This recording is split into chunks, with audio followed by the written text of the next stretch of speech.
Ngokuka Luka 14. Kwathi ekhuleka endaweni ethile, esegcinile, omunye wabafundi bakhe wathi kuye, Nkosi, sifundise ukukhuleka, njengokuba uJohane naye wabafundisa abafundi bakhe. Wayesethi kubo, nxa nikhuleka, anothi, Baba wethu osezulwini, malingcweliswe igama lakho, mawufike umbuso wakho, mayenziwe intando yakho emhlabeni njengasezulwini, usiphe isinkwa sethu sezinsuku zonke imihla ngemihla, usithethelele izono zethu, ngokuba nathi sibathethelela bonke abanecala kithi, ungasingenisi ekulingweni, kodwa usikhulule kokubi.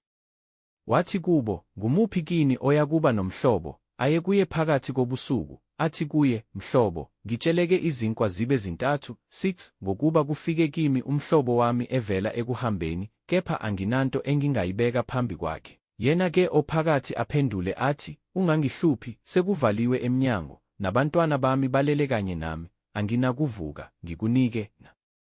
Ngithi kini, noma engazukuvuka amnike ngokuba engumhlobo wakhe, nokho ngenxa yokukhongisisa kwakhe uyakuvuka amnike konke akudingayo.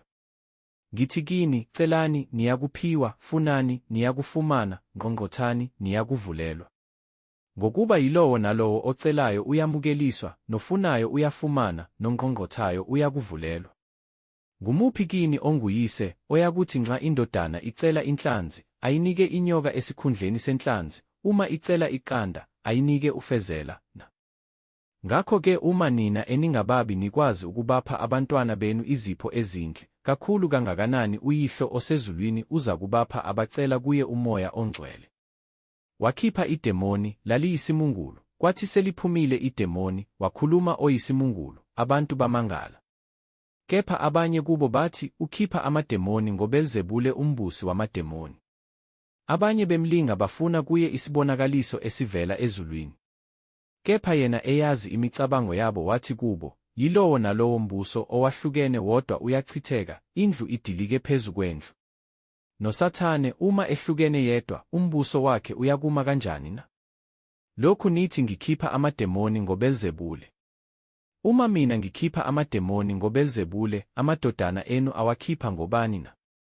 Ngalokho-ke wona ayakuba ngabahluleli benu. Kepha uma ngikhipha amademoni ngomunwe kaNkulunkulu, umbuso kaNkulunkulu usufikile phela kini. Uma isiqhwaka sihlomile, silinda umuzi waso, impahla yaso ihlezi ngokuthula.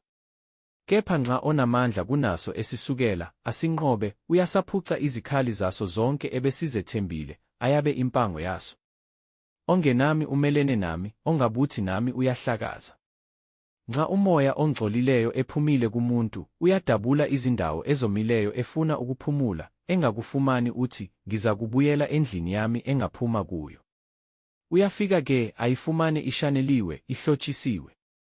Khona abesehamba, azithathele abanye omoya abayisikhombisa ababi kunaye, bangene bahlale lapho, ukugcina kwalowo muntu kube kubi kunokwakuqala.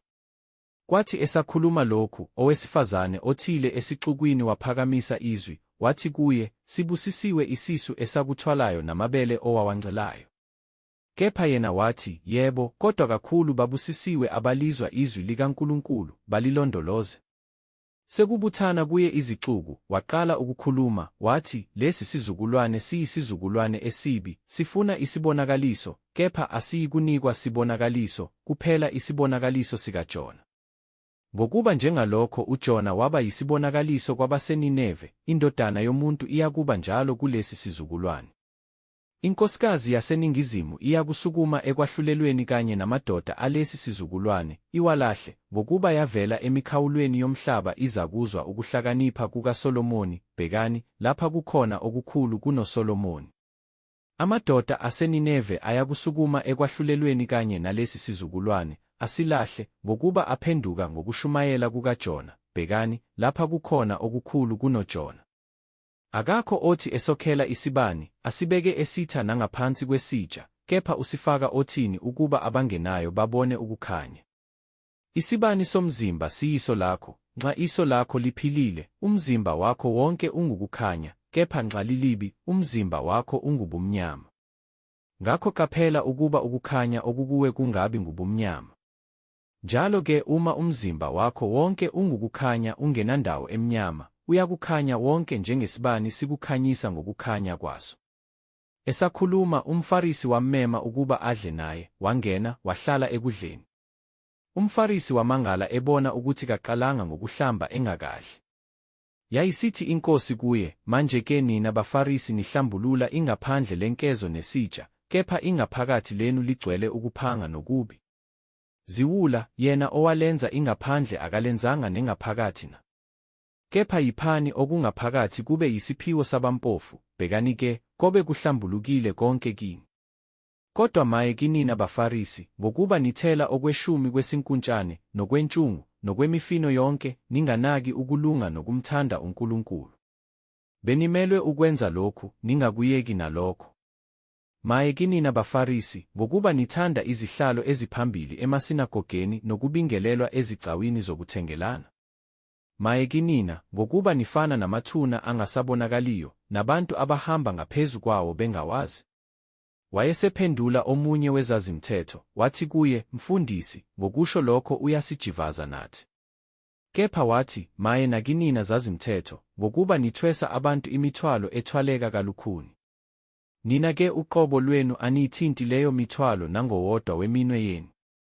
Maye kinina, ngokuba niyawakha amathuna abaprofethi, kanti oyihlo bababulala. Ngalokho ningofakazi, nivuma imisebenzi yawoyihlo, ngokuba bona bababulala, nina-ke niyawakha amathuna abo.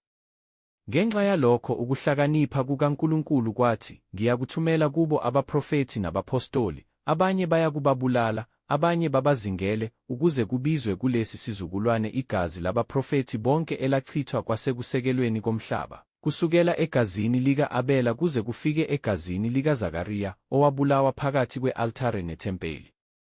Yebo, ngithi kini, liza kubizwa kulesi sizukulwane. Maye kinina zazimthetho, ngokuba nisisusile isihluthulelo sokwazi. Nina uqobo lwenu aningenanga, nabangenayo nabavimbela. Kuthe ephuma lapho, ababhali nabaFarisi baqala ukumzonda kabi nokumbuzisisa ngokuninginingi, bemqamekela ukuba babambe into ephuma emlonyeni wakhe.